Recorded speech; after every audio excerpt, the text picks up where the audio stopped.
Isa na naman panibagong araw na taong bahay. Pero bago ko simulan ng kwentong ito, hayaan niyo muna na magpakilala ako. Ako nga pala si Mr.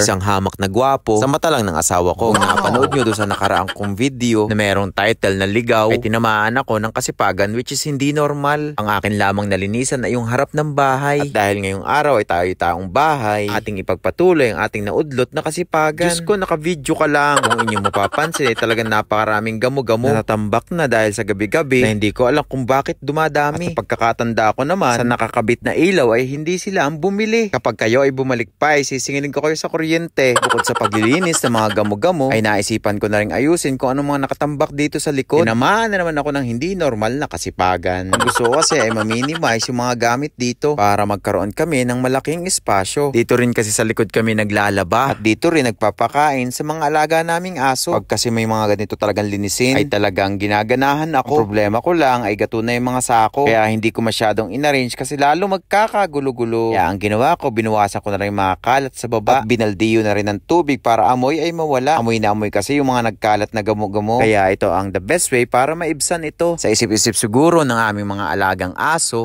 napakagwapo naman ng tagalinis ko. Diyos ko, ikaw kasi nagvo-voice over. Talagang kapansin-pansin ang mga dumi. At for sure dahil ito sa mga gamo-gamong napakadami. At sakto naman naglalaba din ako ng aking underwear. Kaya naman yung tubig na pinaglabahan ay diretso pang linis na rin. Sa kalagitnaan nga ng aking kasipagan ay sumaglit ako sa aming tindahan para makapag-drop ng mga items na aming mapapagkakitaan. Part-time kasi namin yan at talagang napakalaking bagay.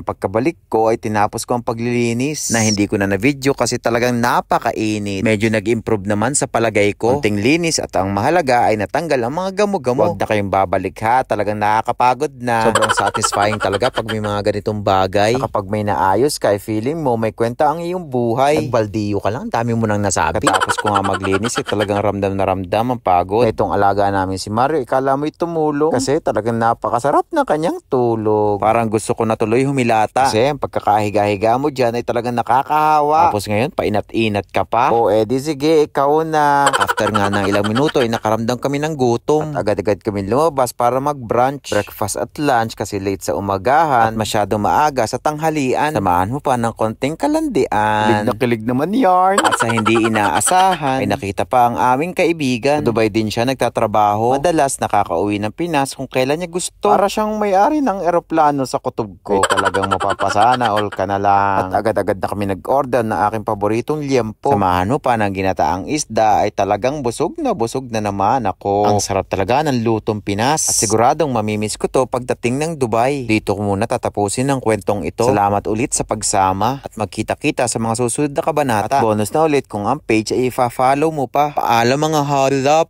See you. Shoo!